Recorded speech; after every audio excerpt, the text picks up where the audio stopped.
communication is very important. Active listening. What is your person with dementia telling you? If they're going, ooh, ooh, ah, they have pain. They can't tell you they have pain. They can't articulate what they're feeling. If their voice is very high pitched, they're anxious. We have to think about all of the things that we're able to articulate for ourselves that they aren't anymore. Are they hungry? Are they cold? Are they anxious? And we do that by actively listening to what they're telling us. Addressing challenging behaviors. This is always a tough one. And a lot of times, when I listen and I hear what the behaviors are, I try to help the family understand that sometimes it's how we respond to the person with dementia that's causing that challenging behavior, right? Are we rushing them too quickly when we're trying to get them to do something, right? If we know we have an appointment and we know it takes her an hour and a half to get dressed in the morning, then make sure she's up 2 hours before the appointment. Don't try to rush it because it's not going to work. She's going to get agitated with you and, it's just not going to go well. The other thing that I find is very, very important with this group, the 4 to 5s, is do not give them too much information. They cannot process that information. And you have to think about it that you are being a good steward of their emotions. A lot of times it's hard with couples, right? Well, it's my husband. I want to tell him what we're doing. When your child was 5 and going to the doctors to get a shot at the pediatricians, did you say, hey, we're going to the pediatricians today so you can get a shot? You just told them you were going to the pediatricians, right? We have to be judicious with our words. We need to understand that they cannot process that information. And when you can't process information, you are anxious. And when you're anxious, your fight or flight takes over and you become agitated and combative and uncooperative because you can't understand that stimuli that's coming in. Does that make sense? If you're anxious, reflecting that you are having some problem? It can be.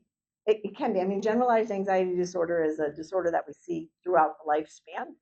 But as you get older, if you're finding that your anxiety is rising, it very well may be because you are having difficulty processing information.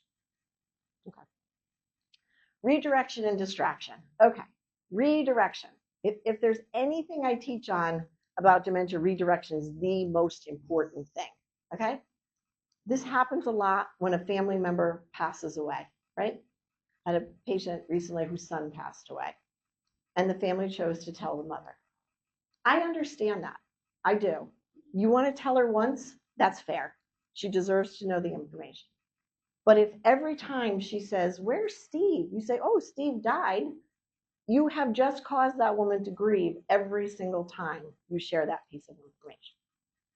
We use therapeutic untruths. We give half stories. Steve is happy where he is. That's true. You're going to see Steve soon. That's true too.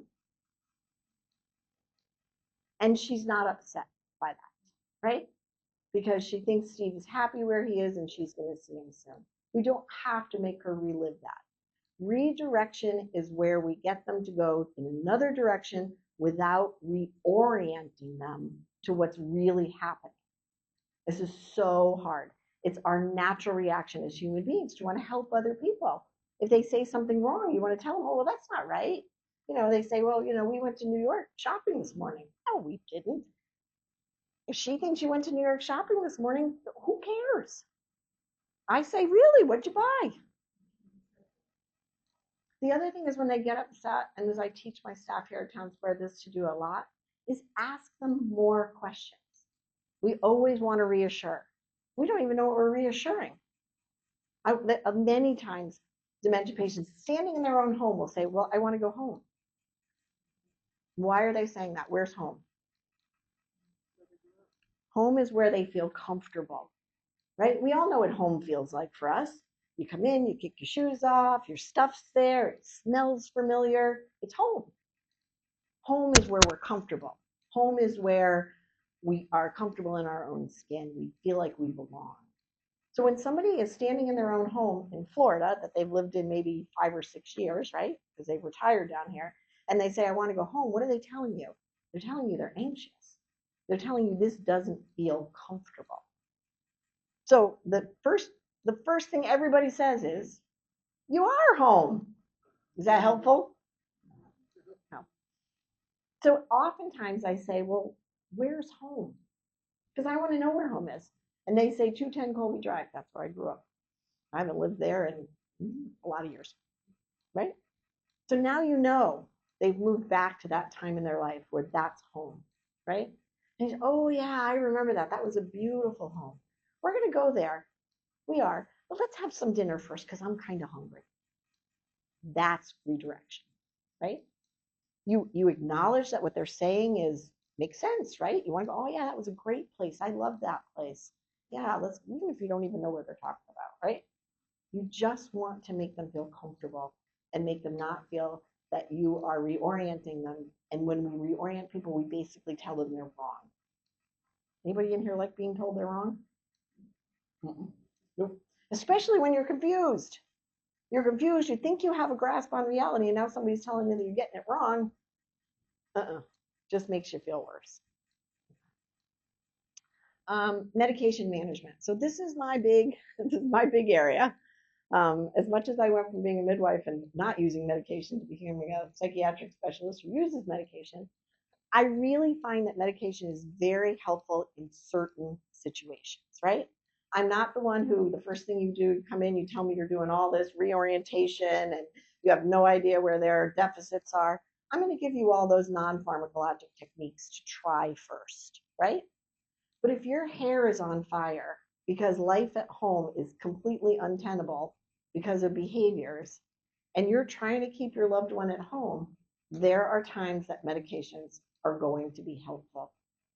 And they cannot, this is my own pet peeve, they have to be written by somebody who understands the medications.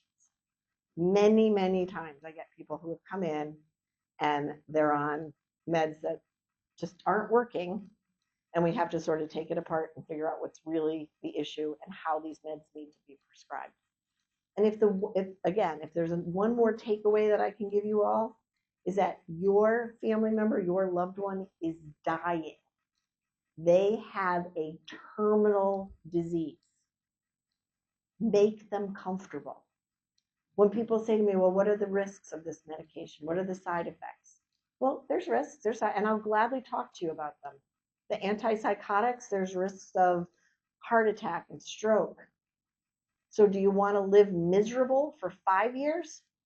Or do you want to live happy for 2 or 3? Right? And these are also conversations you should be having with your loved ones now. What do you want to do if this happens to you? How do you want me to handle this? These are important conversations to understand, and it's important for you to advocate for your loved one. If they're so anxious that they can barely stand living in their own skin, can you imagine living that way? The paranoia that we see with dementia. You think your family is stealing from you. You think that, people are coming into your house. I mean, they're tortured by this. And yes, antipsychotics have a black box warning in dementia, but sometimes they can bring a tremendous amount of relief to these people. So advocate for your loved one.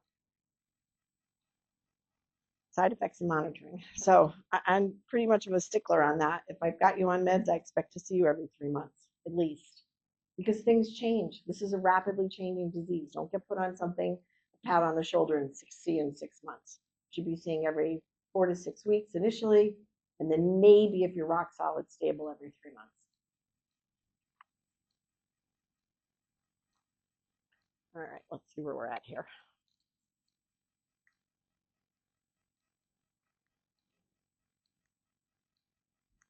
Okay, you guys, as caregivers, that's what we built Town Square for. We built it for the members, but we really built it for the caregivers. because we all know that the caregivers have a tremendous amount of stress on them. The person with dementia doesn't really understand. And many times people will tell me, she's gotten so selfish. She only thinks about herself. I had a patient the other day who was telling me he had hip surgery, and his wife would say to him, "Can you go get me a glass of water?" Because she can't see beyond herself. She doesn't have that ability anymore, right? She can't tell that he's hurting because he's had hip surgery. She's just trying to hang in there with what she's got. So the importance of caregiver support, having a group. I see many faces here who I know go to the caregiver support groups, and they are invaluable to them, right? To be able to hear from other people that they're going through similar situations or other ideas to help. Now, there are some caregiver support groups that I will tell you, people come away from it, it's just everybody complaining and griping about their situation. Well, it's maybe not a great support group. But if you can find one, and we do have them here at Town Square weekly, where there's a good facilitator and somebody really helps you kind of find your way, they can be life-saving. Stress management. This is not get a massage and take a warm bath, okay, right? Like, how many of you love that when somebody says, "Oh, you should really do something for yourself"? Please tell me how I'm supposed to do that when I'm living with a loved one with dementia. Again, resources, whether it's in-home care, whether it's Town Square, you need time for yourself. And if that means you get to go to the grocery store alone, that's fine. Because if that's what gives you less stress than having to drag your loved one with dementia to the grocery store, then that's all that matters in that moment. Some people just want to sit and do absolutely nothing. And that's okay too. Take care of yourself, but you have to have the resources in order to take care of the person that you love who has dementia in order to be able to get that respite time for yourself. Respite for caregivers is so important to be able to maintain your role as a caregiver. And then that comes to community support services and, the Y and the Alzheimer's Association. There's lots of other supports out there besides us. Of course, I'm a little biased, but. All right, let's see. All right, this is a very important one. Ethical and legal considerations. How many of you have a living will? How many of you have POA paperwork? Okay. This is the number one trauma that I see with families when they come in, is that mom and dad never did a will, mom and dad never did a POA, and now mom is stage 5 dementia and can't give POA to anybody, and nobody's a healthcare surrogate, so nobody can make decisions. Yeah. And now we're in a world of hurt, because now we have to figure out how to get them the care that they need when their loved one doesn't have the POA or the healthcare surrogate. Healthcare surrogate, POA, living will. 3 most important things that everybody over 65 needs to have. And then end of life care considerations. I have a gentleman right now whose wife came into one of my memory care units stage 6. And now she's stage 7. She's in a wheelchair. She's in hospice. She's contracted. Her hands are. He has to have a head brace so that her head stays upright. And he comes in every day, 3 meals a day, and just feeds her and feeds her and feeds her. And so she's continuing to live. And I look at him and I think to myself, and I've said to him, like, do you really think that this is the way she would have wanted to live? He says, I'm not ready to let her go. Have that conversation with your loved one now. Talk about what end of life looks like for you. And hey, listen, if you're somebody who loves life completely, and even if you're in a wheelchair living like that, you still want to be here, God love you, that's your right. But talk to your family about it. Find out what that person you love wants the end of life to look like for them. And then help them advocate for that with their healthcare provider.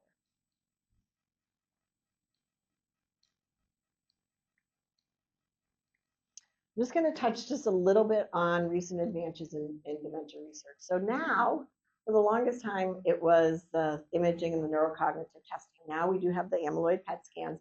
We now have biomarkers that you can have blood work done to say whether or not you have Alzheimer's disease. We also have monoclonal antibody therapy, which is the latest therapy that has come out in order to remove the plaque from your brain. Now, it has a lot of risk. And just because the plaques are removed, it doesn't restore what you've lost in terms of cognition. So if you're not diagnosed until you're stage 4 or 5, you can have those plaques removed, but I'm not really sure how much that's going to help you. And it may prolong your life. And stage 4 or 5 is not when you want your life prolonged. You want your life prolonged at stage 2 or 3, when you can actually still have some quality of life. The monoclonal antibodies right now between 25 to 35% in slowing the progression of the disease. Not great odds, I got to tell you. So, and you have to go through the full workup. You need a positive amyloid PET scan. You need a spinal tap that proves that you have the amyloid plaques. So there's a lot of work that goes into it. And then you have to be very careful if you have any cardiac risk. If you've got arteriosclerotic heart disease, if you've got hardening of the arteries, you're at very high risk for a brain bleed with these medications. So I want to try to slow the disease down by 25 or 30%, and now I wind up with a brain bleed, right? So it's rough. Earlier you had said there's APO. For the APOE gene, yeah. Yeah. Yep, it's genetic testing. Yeah, and that's for Alzheimer's disease, and it says you have about a 30% increased risk of developing Alzheimer's, not 100. So.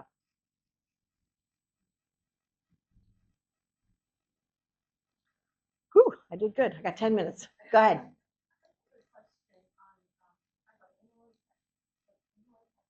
Uh-huh. Yep.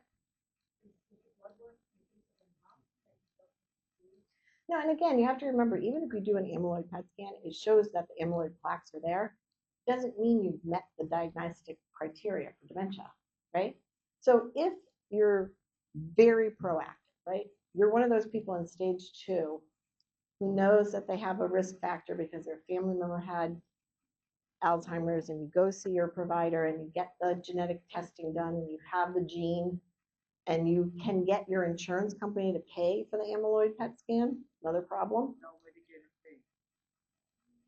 Right. You can't get it paid. Yep. It's very hard to get it paid. But if you do, or you decide to pay out of pocket for it, and you find out that, you know, you've got maybe a 15 or a 20% deficit in your cognition or memory, and you're able now to participate in one of the studies or even the neurology groups that are actually doing the infusion of the monoclonal antibodies, that's when it's going to be more important. We haven't gotten there yet in terms of recognizing the disease. I will tell you one thing family members tell me all the time is that they bring their loved one in, they sit down with the primary care. The primary care says to the person with dementia, "How's it going?" They say, "Good." And the family member in the background going, right?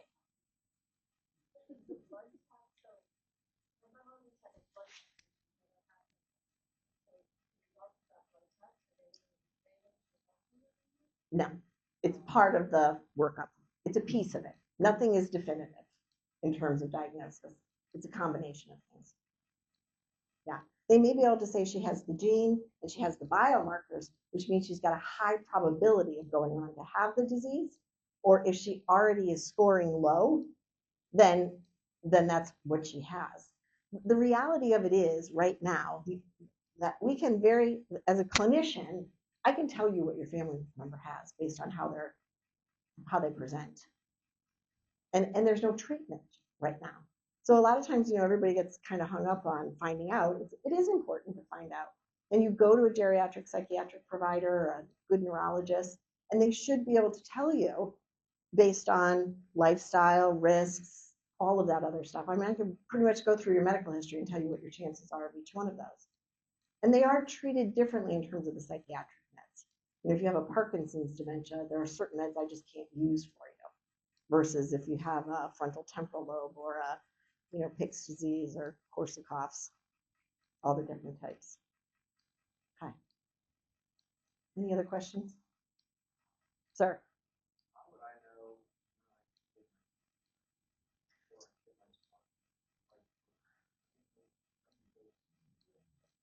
So that's a very, very good question. His question is, how do I know when to go get checked out? As soon as you start to have some question that you're having issues with your cognition, you go to your primary care, you plant yourself in the office, and you say, I'm concerned about my cognition. I want to work up. They'll send you to the neurologist. The neurologist will order imaging and the neurocognitive testing. You may have the neurocognitive testing and they say you've got mild cognitive impairment. Means you're not there yet, right? And then annually you go back and have the neurocognitive testing and it shows where your declines are.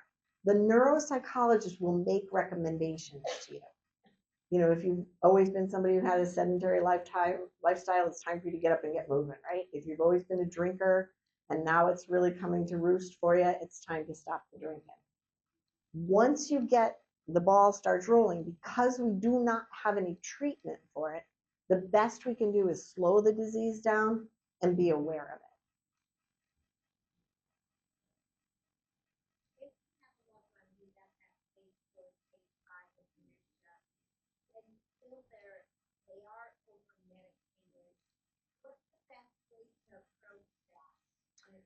So the question is, if you have somebody stage 4, stage 5 who you think is over medicated, again, geriatric psych providers are like unicorns down here. I was amazed at how few there are of us down here that do this type of work.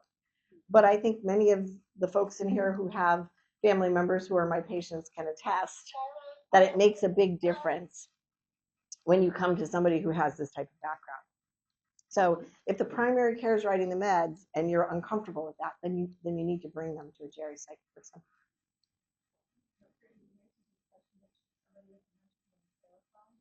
So we use Seroquel a lot in dementia patients, but it's oftentimes dosed incorrectly. That's what I oftentimes see. In our society, if a little is good, more is better, kind of, right? And I see people coming in on huge doses of Seroquel that are really inappropriate. The other thing I see symptom relief rather than syndromes. So, and what they develop is something called polypharmacy, where they're on all different kinds of meds, right? So I'm not sleeping at night, you get trazodone. You're depressed, you get an antidepressant. Your mood is labile, you get a mood stabilizer. You've got paranoia, you get an antipsychotic. And the next thing you know, they're on 4 or 5 different medications, and nobody's treating the syndrome, they're treating the symptoms. But that comes from the nuance of understanding how the drugs work.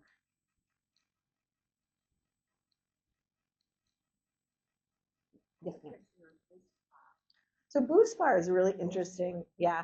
Buspar is a really old drug. And it was marketed back in the day as an anti-anxiety around the time that there was a lot of issues coming out with benzodiazepines. So Ativan, Xanax, Klonopin, which, by the way, if there's a class of drugs that your loved one who has dementia should never be on, it's benzodiazepines.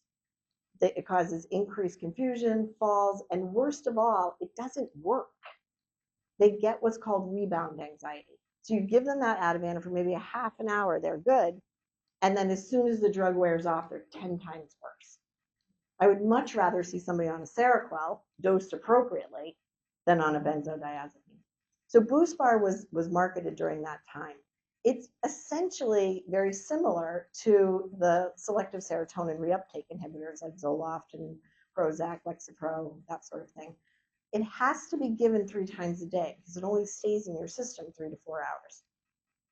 Yeah. So, and a lot of times I'll see that people are taking it once. I'm like, okay, so that doesn't really last long enough. And it really does need to build up in your system. It's not really a drug that you can take as needed, but sometimes I see it written that way as well. Memantine. Yep. My talk this afternoon, we'll get into it too much. Hopefully you'll hang around for my 1 o'clock.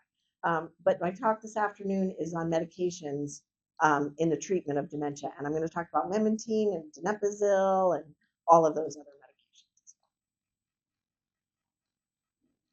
I heard that things like NyQuil are really very dangerous. well. Very dangerous. So there's a there's a class of medication called anticholinergic medications. Antihistamines fall into anticholinergic medications. I do a talk here. I do an educational series once a month, and I do one about over-the-counter medications that you should stay away from if you have cognitive impairment, even just in your older years or over 65. Benadryl is the number one that you need to stay away from, and it is in everything. Everything, anything over the counter that says sleep medication has Benadryl in it. Diphenhydramine is well known and published in studies to worsen cognitive impairment. Zoloft is a selective serotonin reuptake inhibitor. Very good med. Use it a lot for patients with anxiety secondary to dementia, but in low doses. Sometimes I'd see people coming in at 100, 200 milligrams. Perfect. Perfect. Yes, ma'am.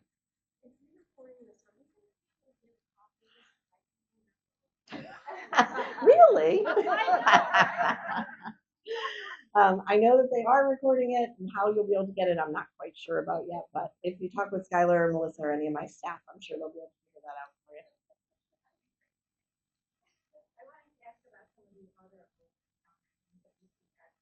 Sure. Mm-hmm. Like Prevagen and all that kind of good stuff. Yeah. So the only two supplements I really feel are very, very important are vitamin B12 and vitamin D.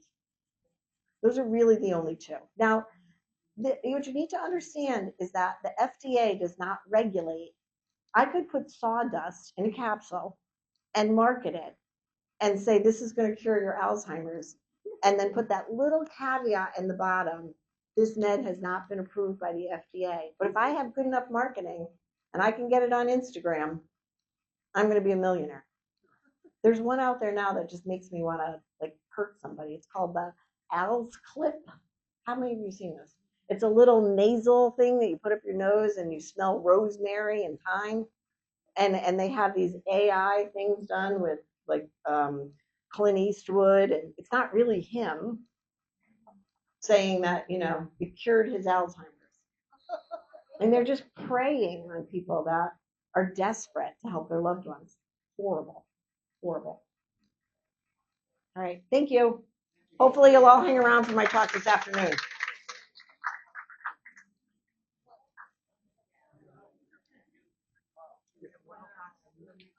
I have another one this afternoon. Yeah. Yes.